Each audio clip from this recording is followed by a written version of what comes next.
And you can turn that off, by the way. Oh, can I? Oh, good. Mhm. Let's go here. So it is connecting. I think.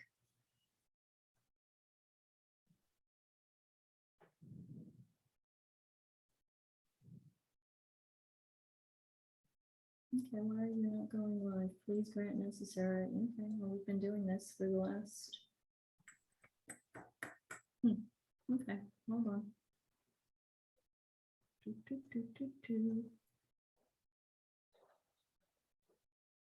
Well, doesn't, for some reason, YouTube is not liking me right this second. Bear with me. YouTube.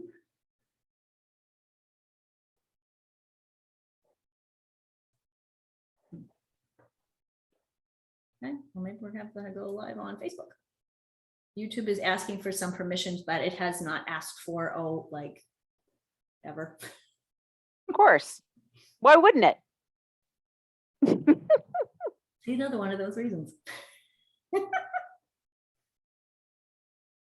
It is preparing. It's like, okay.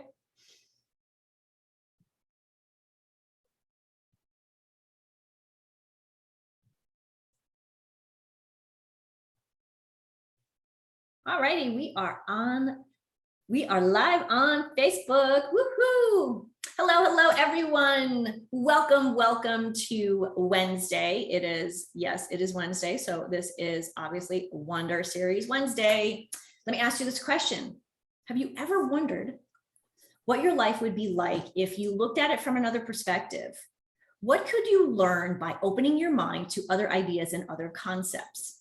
Who would you become if you welcomed possibilities and embraced new opportunities?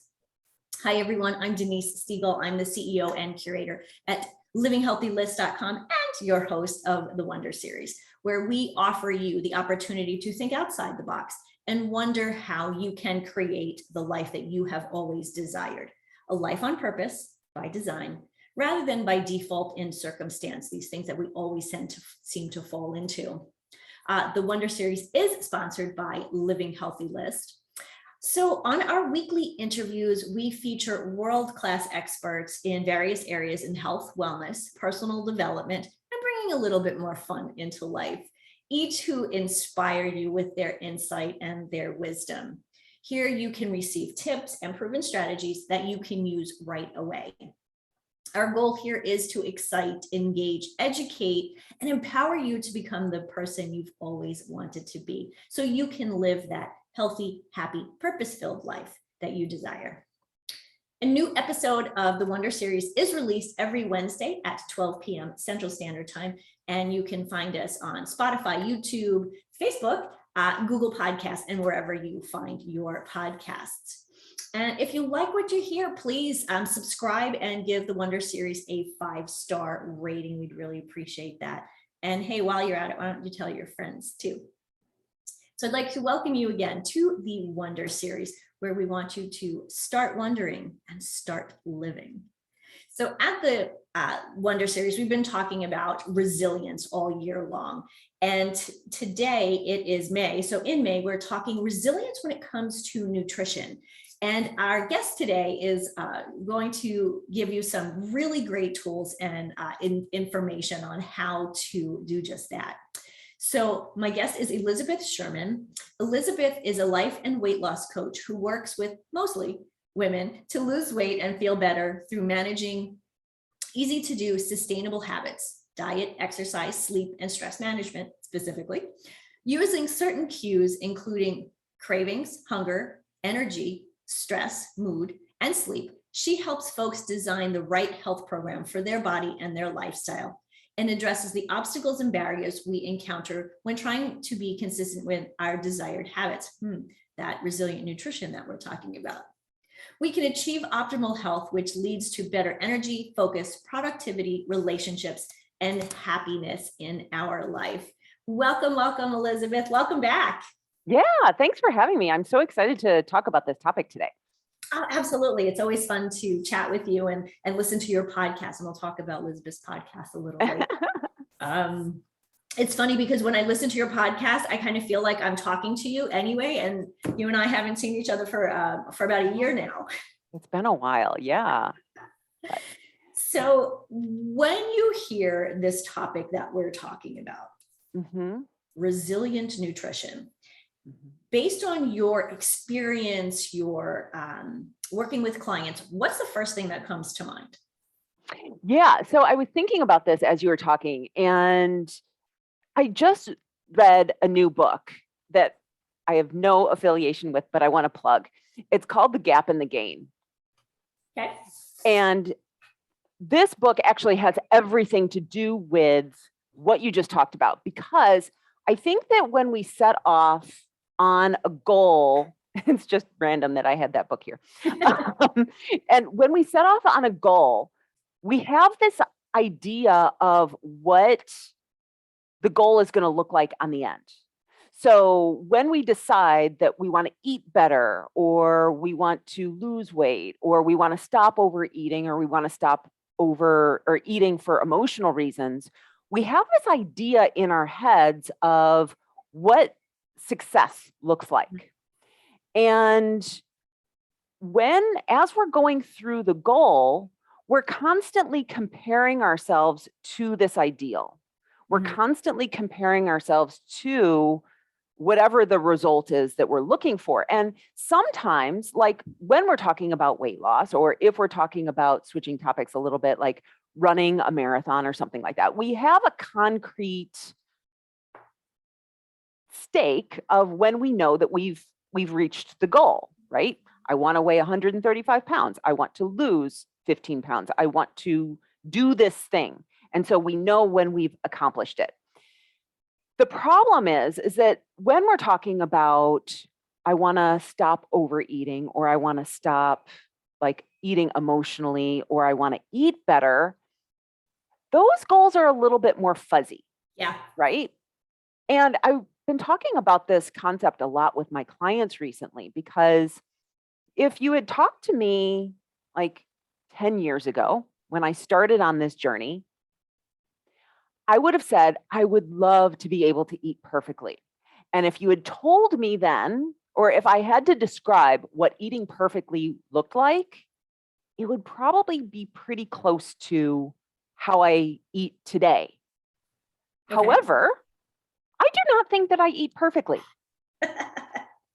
And so what happens is, with those fuzzy goals, the goalpost moves. And so as we get closer to the goal, it moves. Now, with the stake in the ground goals, like weighing a certain weight, or running a marathon, or whatever it is, what happens is our brains tell us that we can't be happy until we reach this goal. And for those goals, we then are happy for like 5 minutes, right? We get on the scale, we see the number, and we're like, oh, that's fantastic. But then our brain only allows us to be happy for a second. And then we look in the mirror and the brain's like, yeah, but. And it starts creating all of these additional like roadblocks of why we can't be happy. And so then we have another goal, and so on and so forth. What this book is about is, when we're comparing our progress, eating more vegetables, stopping overeating, things like that, we're comparing ourselves to this ideal. And so we're comparing ourselves to the gap from where we are to where we want to be. And instead, what we want to be doing is actually measuring our success of where we are today versus where we came from, the gain. And so how this applies is that when we can start looking at our wins, when we can start looking at how we've progressed, because I'll tell you that when we want to stop overeating, or when we want to stop eating emotionally, that's not a on or off switch. What it is it's a series of small victories. And what happens is, if I have one meal where I haven't overeaten, I'm like, yay, I didn't overeat. But then the next meal, if I feel like I've overeaten, I'm going to be like, oh my God, I'm a failure. So what So we it want to kind of negates do. that victory from before. Exactly. And what we want to do is we want to start capturing, like, okay, so how often are we being successful against what we were before? Or what's even the severity of it? Because I still overeat today and I still eat emotionally, but I'm not doing it to the extent that I used to do before. So when we're talking about resilience in nutrition, we want to be able to acknowledge how we've grown versus seeing little setbacks as failures and reasons why we're not going to be successful or whatever it is. Yeah. I love that because it's so true. It's funny that you talk about like the little victories, because I think you're right. And so much in whether it's nutrition or sport or career, we have those little victories and we're like, yay. And then it's like, okay, next thing. Or, we never really take the time to celebrate those little victories. And it's amazing how those little things actually add up in a day, in a week, in a month. Absolutely. And so I when you look at that when it comes to, eating or overeating, I know, it's funny. I said to myself the other day, I made this delicious turkey chili, California style chili, and it was delicious. And normally a cup of that and I'm good. But I went back for seconds, but it was so good. And part of me, I went, oh, Denise, really? A second helping? Really? Did you need that? But it was so good. And I make it so infrequently that I said, it's okay. But that has taken a lot of years to get to that point where I can be okay with that time where I didn't win or, reach that victory. I always hate to talk about failure. Like failure really is feedback. I mean, I really do believe that. But I think the more we talk about failure, it still has a negative connotation. So I love talking, victories when it comes to nutrition. Yeah. Well, and you said something that actually kind of like sparked a red flag, which was I went back for a second cup and I said, it's okay. And I think that for so many women, we feel guilty when we have the cookie, or we feel guilty when we eat the brownie, or whatever it is, this off-limit food. And food is not meant to give you guilt, right? There are no good foods. Yes, there are more nutritious foods, but there are no bad foods. All foods fit into a healthy diet.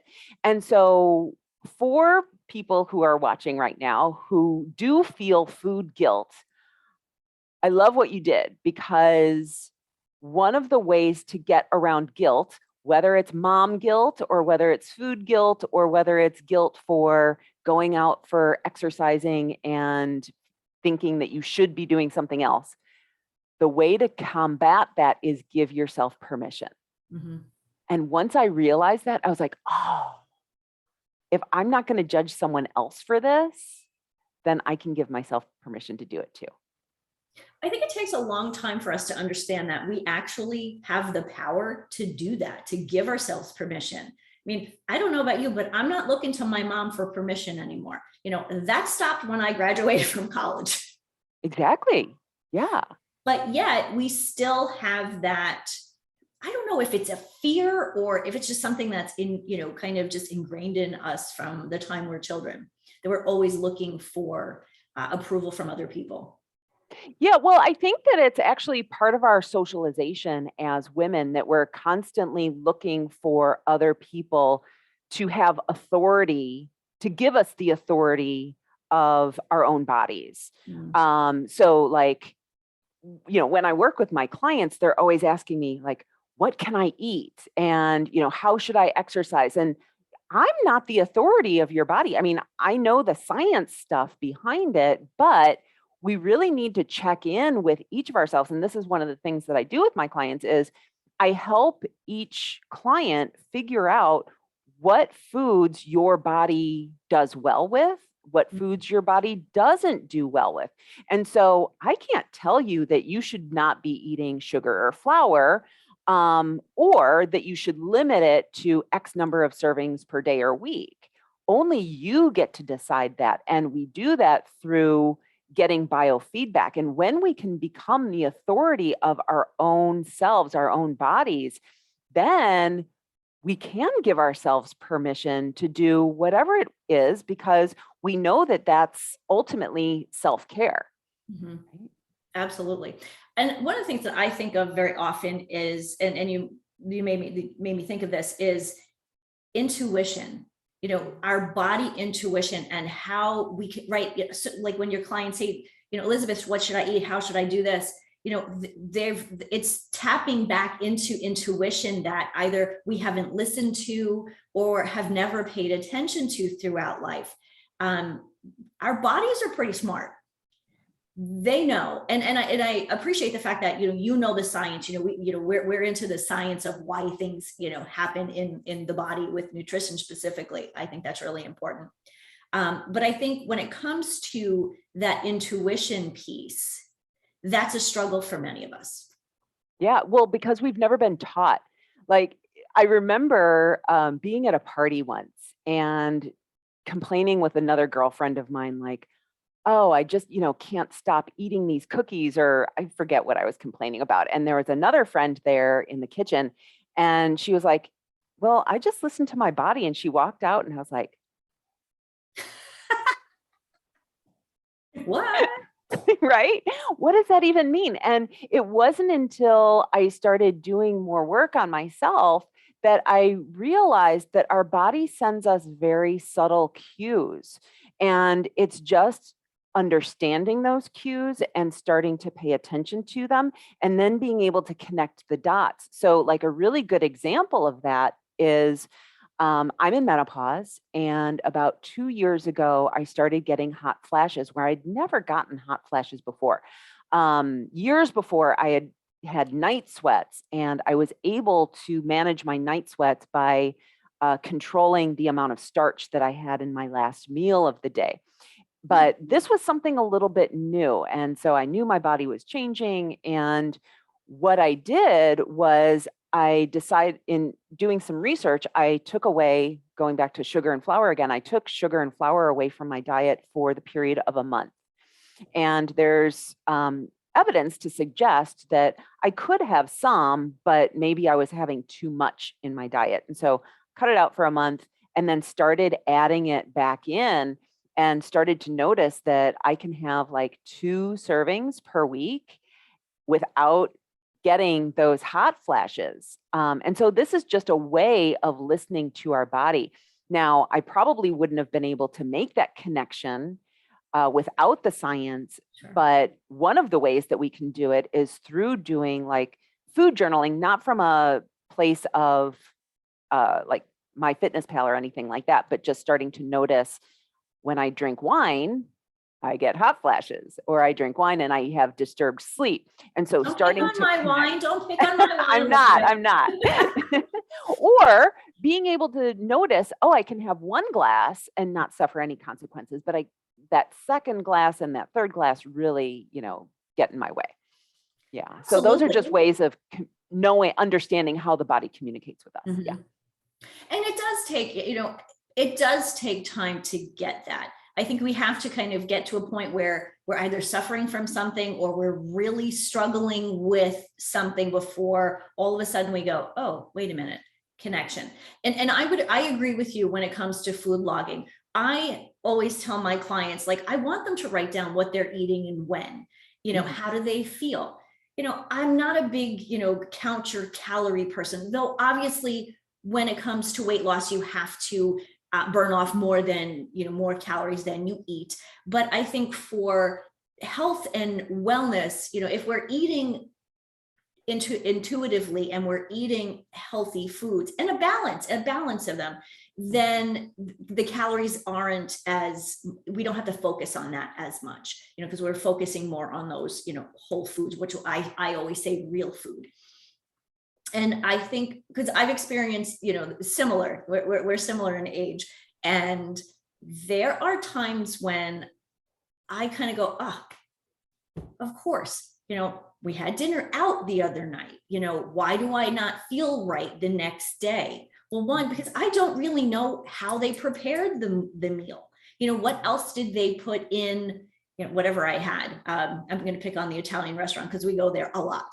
And it's, the food tastes great, but more than likely there's more butter in it that I would probably use. They probably use white flour, which I don't use white flour. I haven't had white flour in forever. I think it's what I do have. It's a white wheat flour, which is different from regular wheat flour. It's spring wheat, as opposed to the heavy kind of darker grain wheat that we get in the fall here, especially here in Minnesota. Yeah. Well, and the quality of the ingredients that you use at home are probably going to be very different than at a restaurant who's trying to maximize their profits, right? Yeah. So you mentioned something before about the cookies, and seriously, I love cookies. I could be Cookie Monster. I really could, but I like homemade cookies nowadays. There are so many recipes for healthy cookies and healthy brownies. And I think this is where a lot of people struggle. Oh, but it's healthy ingredients. Let's talk about that. It's cookie, brownie, healthy ingredients, store-bought brownie. Yeah. So I have a lot of thoughts about this. One is I went through a period of time where I was healthyizing my treats. And there's this phenomenon called the halo effect, which is the idea that when we think that something is better for us, we tend to overeat it. I used to make black bean brownies. So instead of using flour, it had a base of black beans. And I gave one to my husband. He was like, oh my God, this is so disgusting. Are you eating this? Mark would say the same thing. Yeah. But what happened was, because I had it in my mind that it was good for me, then what happened is I would eat more of it. And what we really want to do is we really want to focus on not overeating. We really want to think about how we feel. And so I tend to suggest that go for the real brownie, the one that you got at a bakery or at the grocery store, whatever your decadent brownie is, but really pay attention to it. And because so often we're eating these hyper palatable foods and we're checking out when we're doing it. We're like, think about eating, potato chips or popcorn in front of TV. We're not paying attention to the food, we're paying attention to something else. And the same thing is true often with like cookies or brownies or whatever.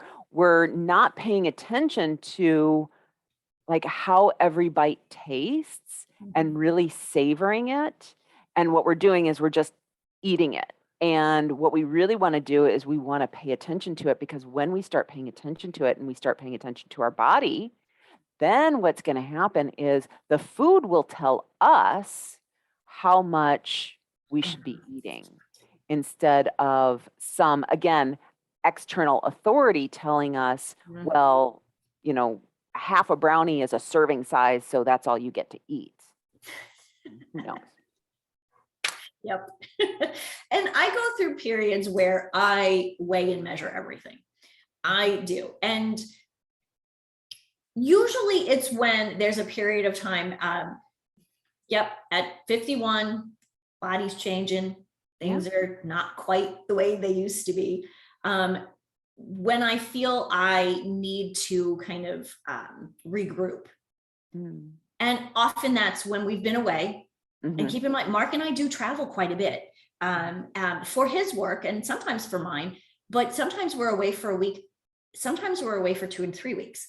And so as much as that's fun, it really can mess with my diet. So when I come home, I want to do that reset. I just call it a reset.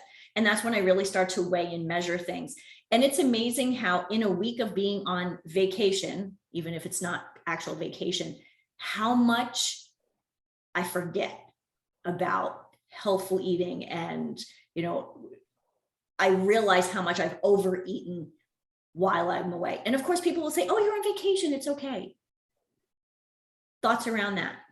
Yeah, a lot of thoughts. So it's so interesting because we grew up in a time when going out to eat was decadent, right? Like growing up, I'm the youngest of 6 kids. My parents never took us out to eat. We rarely ever ate anything other than my mom's cooking.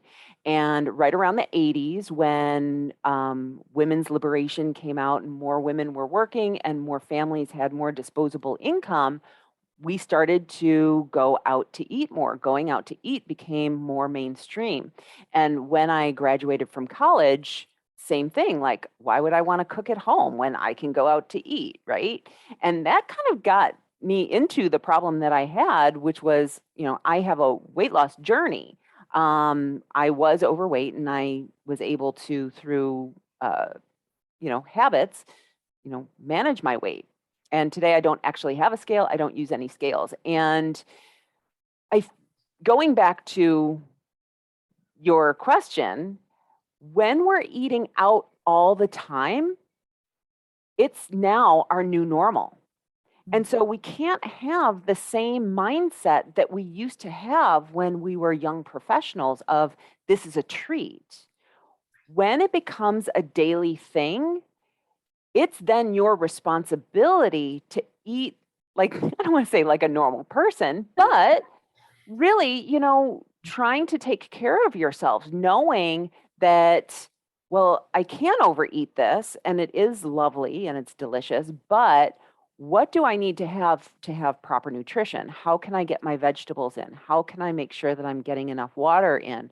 When I'm at home, how many glasses of wine do I have within a week? And how do I do that again when I'm on vacation? So that when you get home, you're a little bit more on track, because what seems to happen is we go completely off track and we're like, well, I'm on vacation, but we can't have that mindset anymore when it's happening all the time. Does that make sense? It does. It really does. And it's funny that you mentioned, when we were kids, like I remember growing up, my mom and dad would take my sister and I out on Fridays. And I don't remember if it was every Friday, but I know it was a lot of times it was, we would go out on Fridays. And, we went to kid-friendly restaurants when we were really little. I remember mom and dad taking us to McDonald's, like that was a big treat. And then there was a place called the Ground Round. And that was like the best ever because you could eat peanuts and throw the peanut shells on the ground, like just throw them on the floor and it was okay.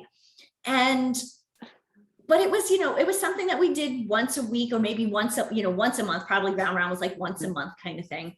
And it really was a treat. Nowadays, whether it's, going out to dinner or how many of us, because so many of us are working, most households now have, both spouses work, and the conversation is, oh, there's just not enough time. I have to eat out. I have to eat on the run. How do we get out of that mindset? Yeah, that's just a lie that our brain is telling us. And so like there are a couple things that you can do. And one is, I love the idea of planning. And now when I say planning, I do not mean that you have to prepare all of your food, but really just looking at the week and deciding ahead of time, noticing your schedules, noticing what the weather is going to be like, noticing what you have in the refrigerator, what needs to be used up, and then also noticing over a period of time, like what your moods are. So like when I talk about meal planning, what I do all of those things. And then I started to notice that at the beginning of the week, I probably had more energy to make things that are more elaborate. And then as the week went on, I got a little bit more casual. So like eating a burger or tacos or a chicken sandwich or something like that. And so that helps, because what we want to do when the option is eating at home or eating out, what we want to do is we want to make it easy for ourselves, our future selves, we want to reduce friction so that following the healthier path is the easier path. And so you may want to do a little bit of preparation on the weekend. That doesn't mean that you have to cook everything, but maybe like chopping up vegetables, or one of the things that I love to do is when I need rice, I don't make it just for that meal. I make a bunch of it and then freeze it so that all I have to do is pull it out instead of waiting 45 minutes to cook brown rice. That takes too long. And of course, we don't want to wait. So anyway, I have some hacks that I do ahead of time that make meal planning or prep easier, and also utilizing things like your crock pot so that when you get home, dinner's ready for you. And so you don't have to think about, well, what do we have to do now? It's easier to then just eat the thing that's in the crock pot than to order out. Right.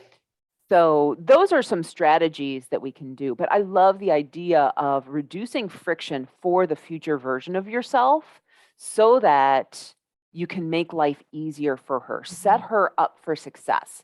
And one of the ways that I position this to my clients is, what would your past self, what could she have done to make life easier for you today?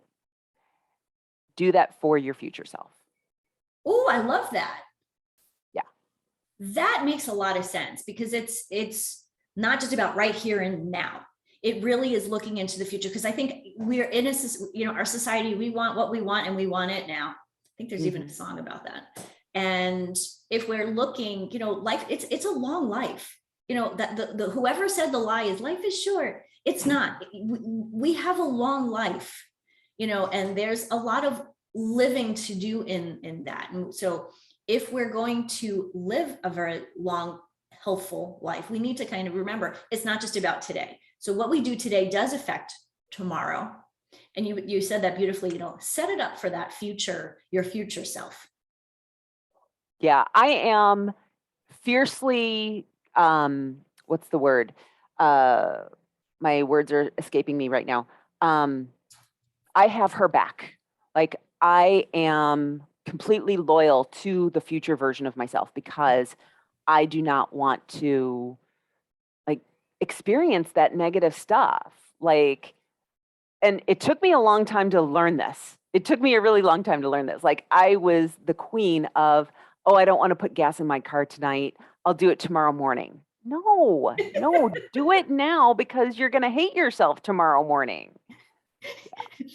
You would not have that mindset if you grew up in my house with my dad, because he has ingrained it in me so much that as soon as the gas gauge hits a quarter of a tank, you fill that up, because you have no idea when you're gonna get to a gas station again. And and that always, I was like, yeah, he's right. Just in case, we live in a place where there's not a gas station on every other corner. Yeah. Which of course there is. But I tell you, it's so true. That's one of the things that I know, that if I do this today, I know I'm going to feel good tomorrow. I do my workouts in the morning, switching from nutrition to exercise a little bit. But what happens is that several things. If I exercise in the morning, one, I know I get it done, but also I'm kind of pushing off breakfast. I'm not one of those people that gets up in the morning and is like, oh, I have to have breakfast. I don't want breakfast right away. Yeah. But if I don't exercise in the morning, my brain is going, oh, what am I going to do? What am I going to do? Oh, I'll eat something. Mm-hmm. I may not be hungry, but people, I wake up and I'm like, oh, morning, breakfast, let's eat something. Mm-hmm. And then by 10 o'clock, I'm hungry, because I haven't eaten, I haven't kind of made that plan. And so I think for me, planning ahead, planning the night before, mm-hmm. is is essential. I mean, truly, I'm one of those people. Hi, Allie, if you're listening. My sister and I for years have fought about this, about meal planning and meal prepping.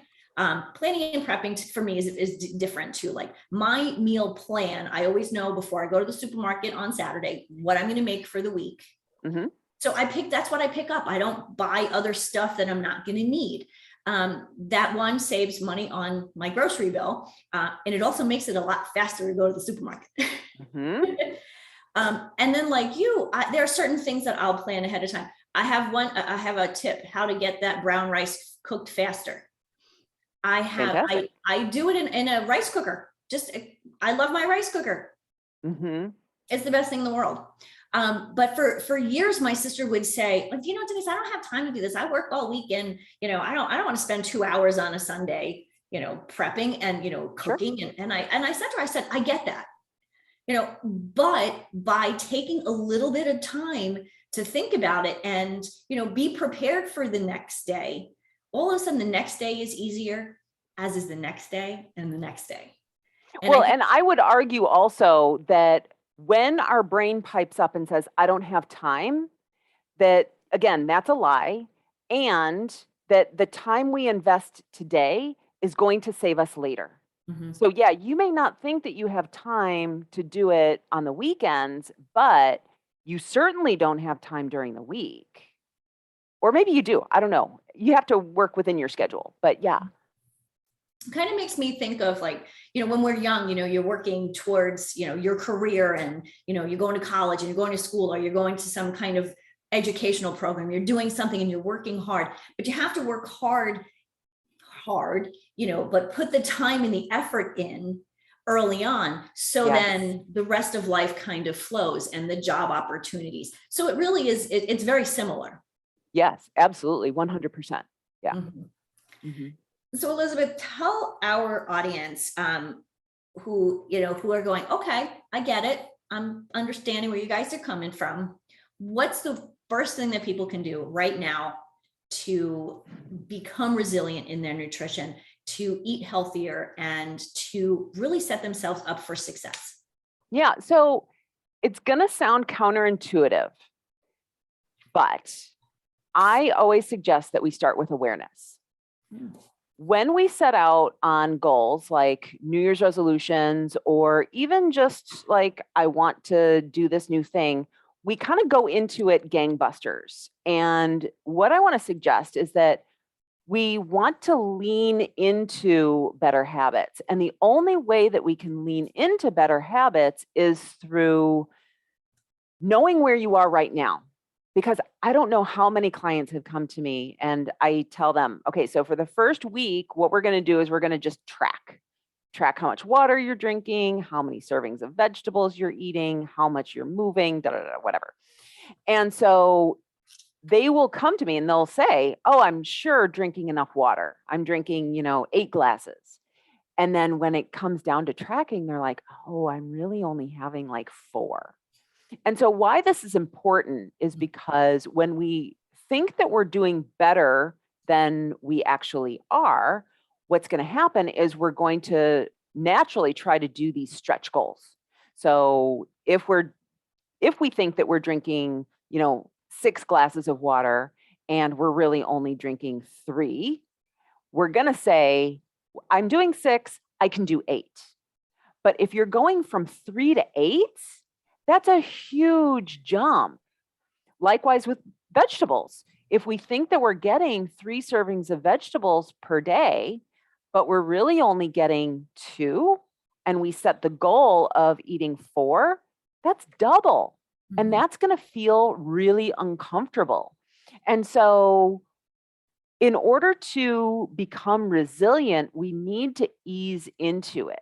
And then the other idea that I have is something called frequency, intensity, and density.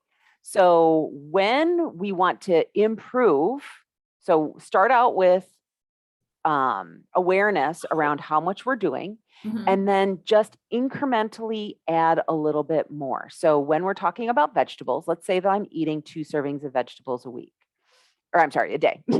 And then, so what we want to do is we want to increase that, maybe not even every day of the week. Maybe we want to choose 4 days and specifically choose those days, Monday, Wednesday, Friday, Saturday. And on those days, I'm going to eat 3 servings. Okay. And then once you have that for a period of time and it becomes easy, then add another day and then another day and another day. So it's slow progress. However, and I know that there are people right now, you're like, that's not going to work for me. It's not good enough progress. I see you. I hear you.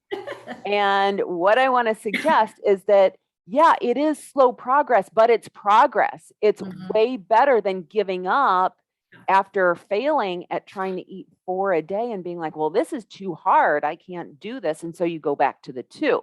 At least you're progressing. Yep. And what you said earlier made me think again of that, meal planning. If you're going to add, those 4 days, you have to think of it ahead of time. Yeah. So meal planning, and it doesn't have to be so time consuming, but you have to put the time into it. Yeah. Thank you so much. Elizabeth, tell us a little bit about your podcast, where people can find you, and anything unique that you've got going on. Yeah. So I have a podcast. It's called Done with Dieting. It's specifically for women in the perimenopausal, menopausal years who are done with dieting. You've done it all. You know that it doesn't work for you anymore, but you still kind of want to lose some weight, or maybe you just want to feel good. You know that there are habits that you want to be doing, but you're not doing them. So that's my podcast. I love it. It's great. It is. Yeah. So that's that. Let's see. You can find me on social at eSherman68 on Instagram, on Facebook. You can find me at Total Health by Eliz. And what else? Oh, if you want to work with me, I have a group coaching program coming up. It's a 6-month group coaching program. And you'll never have to diet again after going through this program. It's a fantastic, comprehensive program where we talk about nutrition, we talk about exercise, we talk about sleep, stress management, and then the mindset piece along with that. So, yeah. Awesome. Thank you so much for being with us today and teaching us, about resilient nutrition and really how simple it could be. We just need to take the time to really think about it and, really enjoy those small victories. So thanks, Elizabeth. Absolutely. Thanks for having me. Bye, everyone. Everyone, thank you again. You're listening to the Wonder Series sponsored by Living Healthy List. And we're here every Wednesday at 12 p.m. Central Standard Time. And you can find more information about the Wonder Series and Living Healthy List at livinghealthylist.com. Until next time, I leave you with this: start wondering and start living. Have a great week, everyone.